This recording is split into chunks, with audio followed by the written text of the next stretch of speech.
Hello guys, कैसे हैं आप सभी। आई होप आप सभी अपने घर पे हैं और सेफ हैं और अच्छे से पढ़ाई कर रहे हैं। तो चलिए हम शुरू करते हैं।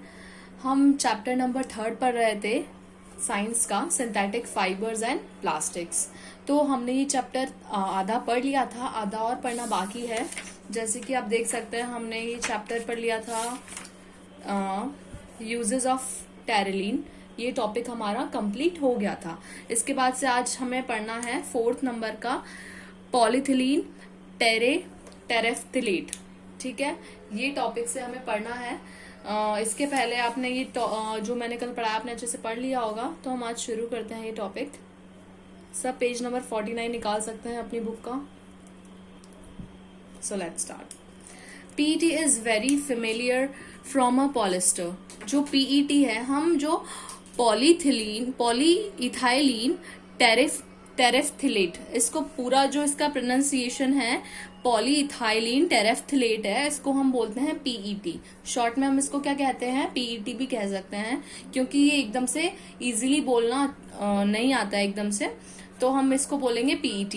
PET is very familiar from a polyester.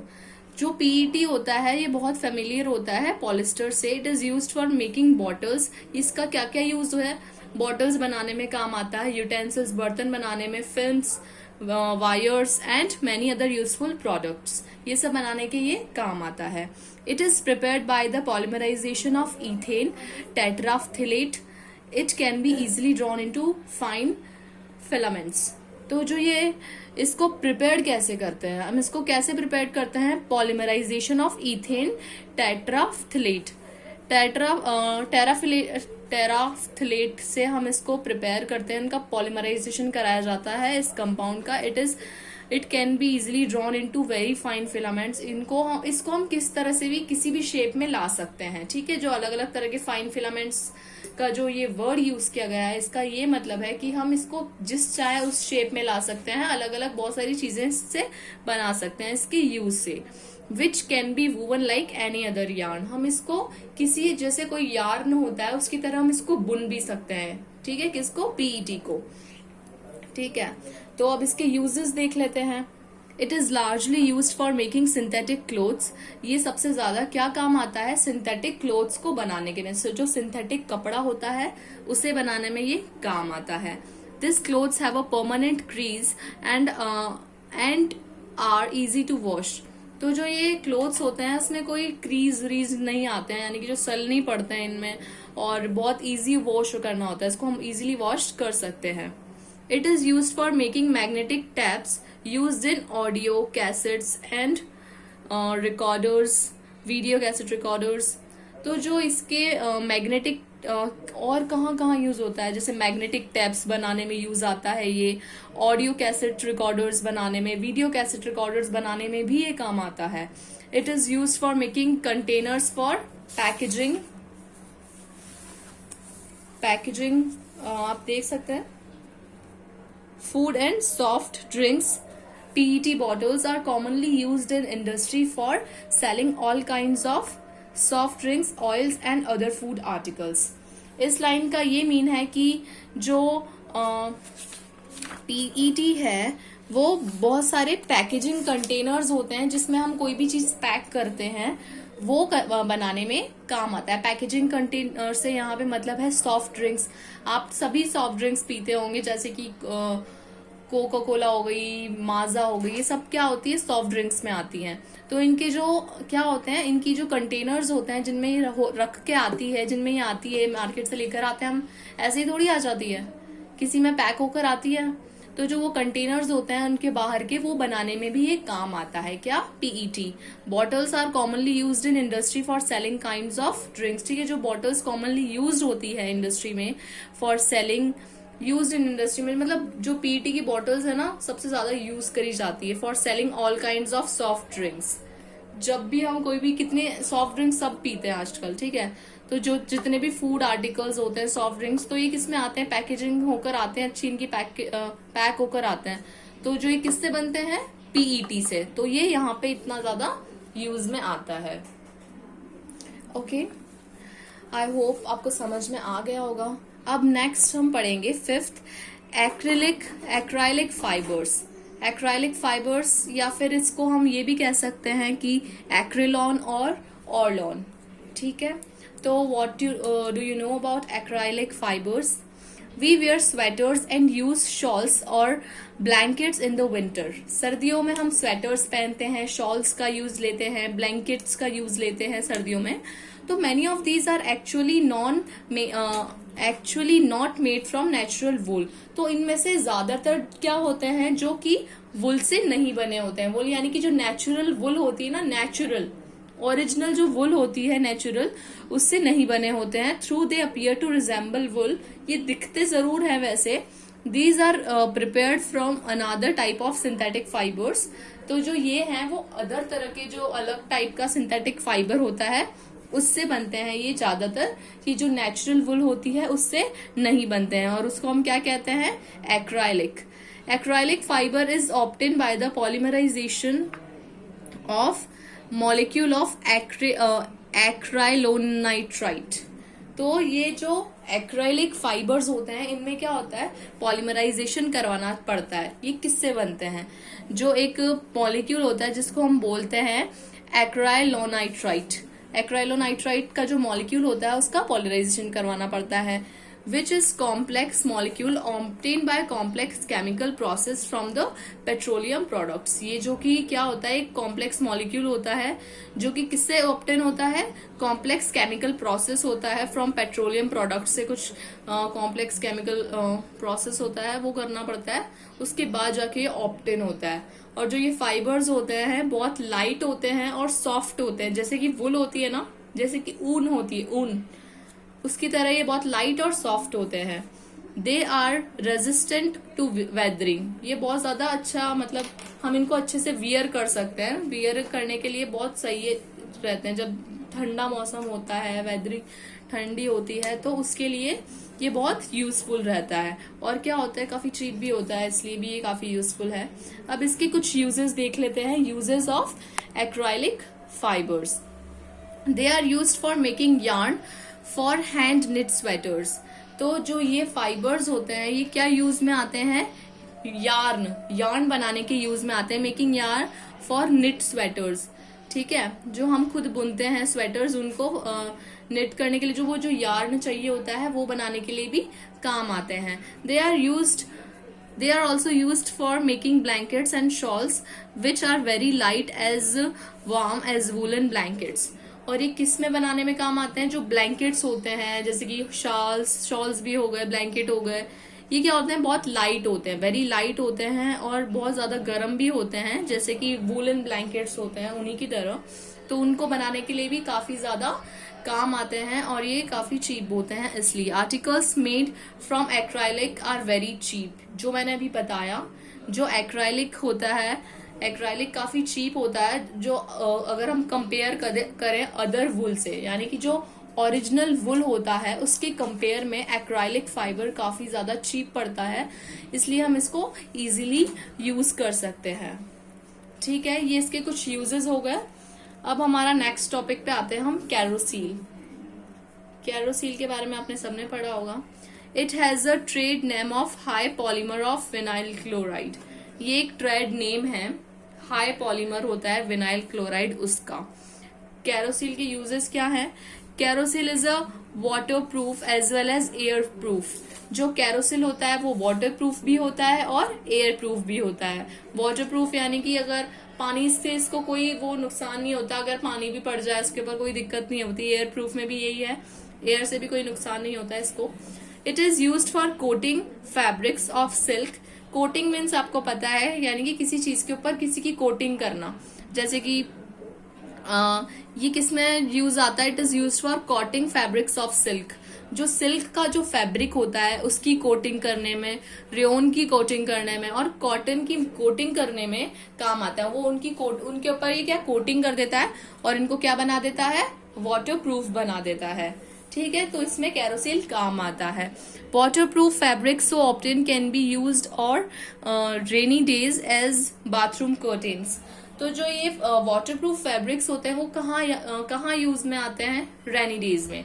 जब बारिश के दिन, जैसे कि अभी बारिश चल रही है, बारिश का मौसम चल रहा है, तो उसमें क्या होता है, ये यूज में आते हैं। कैसे यूज में आते हैं, आप रेन कोट पहनते हैं, ठीक है, तो रेन कोट किसका बना होता है, ठीक है, तो ये वही चीज है, ठीक है। तो इस तरह के हमारे जो बाथरूम कर्टेन्स होते हैं, बाथरूम में जो कर्टेन्स होते हैं उनके लिए भी यूज में आता है, क्योंकि बाथरूम के कर्टेन्स होते हैं जो क्या होते हैं, वाटर प्रूफ होते हैं, तो उनको बनाने में भी क्या आता है, यूज में आता है कैरोसील, कोरोसील।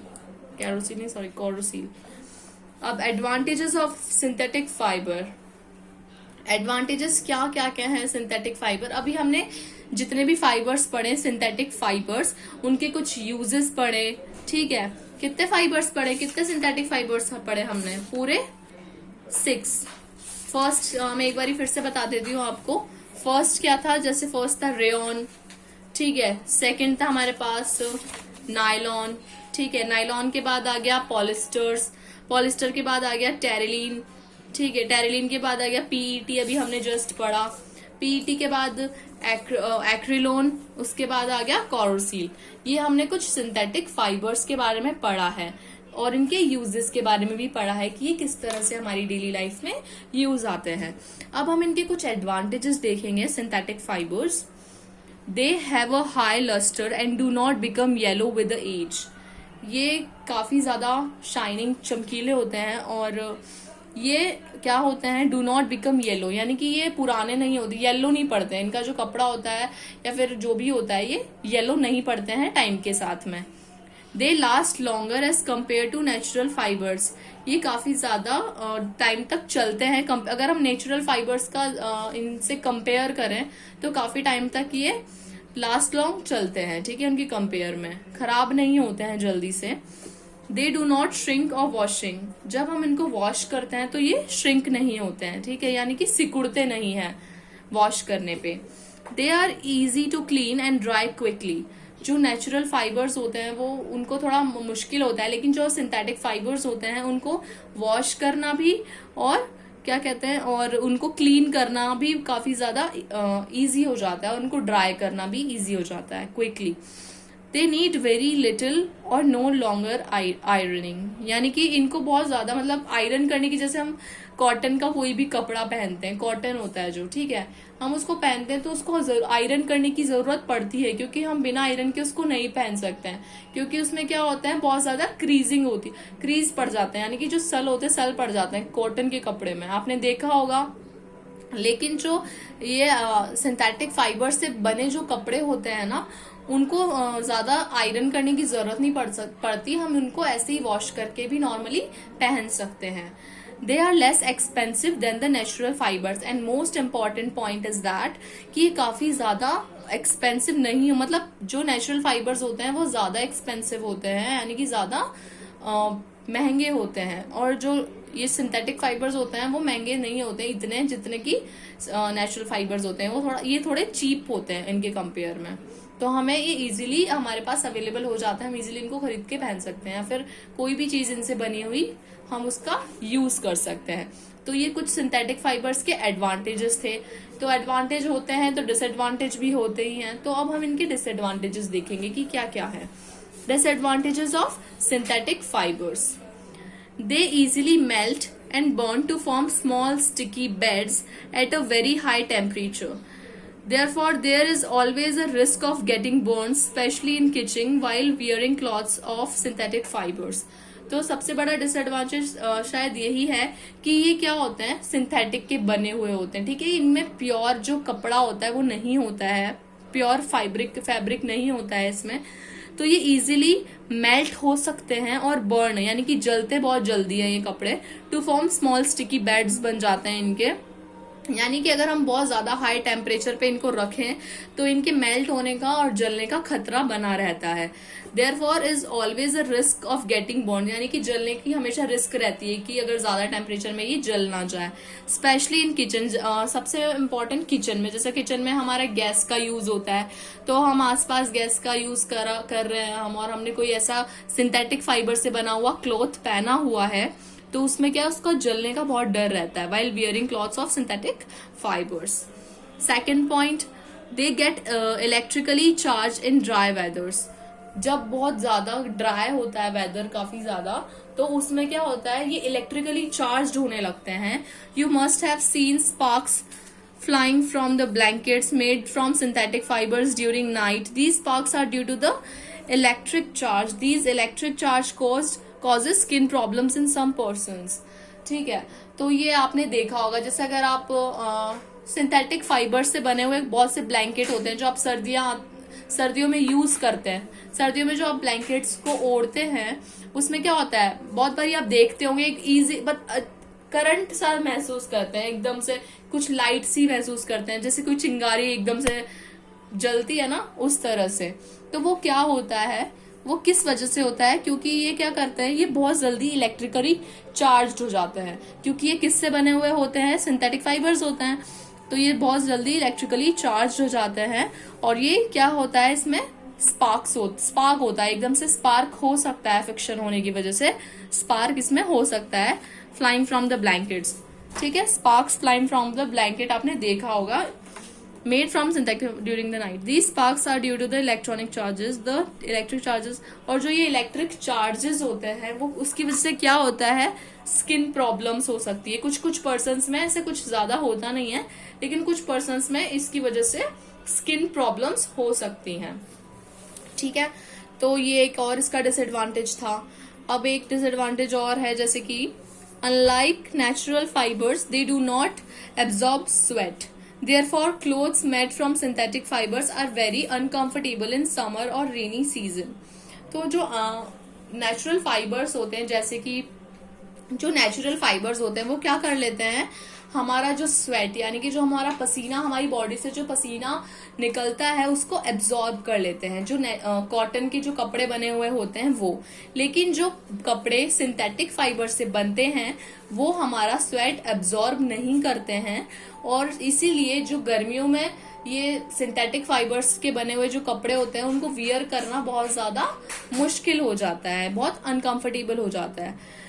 अनकंफर्टेबल इन समर और रेनी डेज, यानी कि गर्मियों के दिनों में भी काफी ज्यादा मुश्किल हो जाता है. इसलिए हम इन मौसमों में क्या करते हैं, ज्यादातर कॉटन पहनना पसंद करते हैं, गर्मियों में तो खासकर. This drawbacks is partially overcome by blending them with natural fibers such as cotton and wool. और जो ये ड्रॉबैक है, ये तो इसको हम ओवरकम कैसे कर सकते हैं, यानी कि जो ये ड्रॉबैक है इसको हम कैसे ओवरकम कर सकते हैं. हम जो सिंथेटिक फाइबर होते हैं उसको हम ब्लेंड कर सकते हैं कॉटन और वुल के साथ. अगर मैंने ब्लेंड करके नेचुरल फाइबर जैसे कि कॉटन और वुल होते हैं, ब्लेंडिंग करके फिर हम जो फाइबर बनाते हैं उसके भी कपड़े बनते हैं, ठीक है, और फिर उसका हम यूज कर सकते हैं. इसी तरह से एक पॉइंट और है, they are not biodegradable and hence cause a lot of environmental, यानी कि ये बायोडिग्रेडेबल नहीं होते हैं और इसकी वजह से एनवायरमेंट प्रॉब्लम्स हो जाती हैं बहुत सारी, cause a lot of environmental. ठीक है, ये हो गए हमारे सिंथेटिक फाइबर्स के डिसएडवांटेजेस. अब हम देखेंगे कैरेक्टरिस्टिक्स. जो ये कुछ एक्टिविटीज दी हुई हैं आप इसको घर पे परफॉर्म कर सकते हैं. क्योंकि हम ऑनलाइन क्लासेस ले रहे हैं तो हम इनको परफॉर्म तो कर सकते नहीं है, लेकिन आप घर पे जरूर ट्राई कर सकते हैं. कैरेक्टरिस्टिक्स ऑफ सिंथेटिक प्लास्टिक्स और फाइबर्स. सिंथेटिक प्लास्टिक्स और फाइबर्स के कुछ कैरेक्टरिस्टिक्स दिए हुए हैं हमें यहाँ पे, जैसे कि all kind of synthetic plastics can be easily moulded. जो हर तरह के जो सिंथेटिक प्लास्टिक्स होते हैं उनको हम क्या कर सकते हैं, इजीली मोल्ड कर सकते हैं, यानी कि किसी भी शेप में ला सकते हैं easily. Synthetic fibres are in way like synthetic plastics. जो सिंथेटिक फाइबर्स होते हैं यानी कि वही सिंथेटिक प्लास्टिक भी कहते हैं इनको. The only difference between them is that synthetic fibres are made from such plastics that can be drawn into various fine filaments.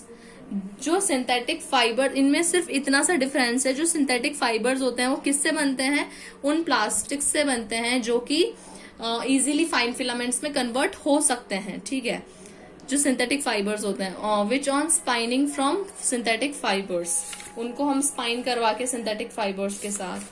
अब पेज टर्न कर सकते हैं आप. ठीक है, तो हम एग्जाम्पल्स देखते हैं. कुछ nylon, polyester in solid state can be use for making tooth brushes, combs and zip, fasteners, washers, pulleys, fire hoses, convey. तो फिर इनको क्या नायलॉन बनाने में, पॉलिस्टर बनाने में, solid state can be used for making, ये सब क्या है बनाने में काम आता है, टूथ ब्रशेस, कॉम्स बनाने में, जो जिप होती है वो बनाते हैं इससे, वॉशर्स जैसे कि पुलीज, फायर हॉसेस, मैंने बताया था फायर हॉसेस जो फायर ब्रिगेड होती है, जो पाइप्स होते हैं जिनसे हम वाटर कन्वे करते हैं, उन सबको बनाने में या फिर बेल्स बनाने में काम में आते हैं। In this state nylon and polyesters are called plastics. और इस स्टेट में जो नायलॉन और पॉलिस्टर, नायलॉन्स एंड पॉलिस्टर को हम क्या कहते हैं, plastics. However it if drawn into fine filaments, अगर इनको फाइन फिलामेंट्स में बनाया जाए, दे फॉर्म फैब्रिक्स, तो उनको हम क्या फॉर्म करते हैं, वो फैब्रिक्स फॉर्म करते हैं, और उनको हम बोल देते हैं सिंथेटिक फाइबर्स और manmade fibres. Following are the characteristics of plastics और सिंथेटिक फाइबर्स। यहाँ पे हमें कुछ कैरेक्टरिस्टिक्स भी दिए हुए हैं सिंथेटिक फाइबर्स के, तो ये हम पढ़ेंगे कल की वीडियो में, क्योंकि आज का वीडियो का टाइम खत्म हो चुका है बस, तो हम ये कल से स्टार्ट करेंगे। आप टिक भी लगा सकते हैं, वेदर रेजिस्टेंस से हम कल स्टार्ट करेंगे। तो आज के लिए इतना ही। इसको एक बारी रीड करके आना जब भी आप नेक्स्ट वीडियो देखोगे, ताकि आपको बहुत अच्छे से समझ में आएगा। तो हम आज इस वीडियो को यही वाइंड अप करते हैं। Okay, thank you, bye.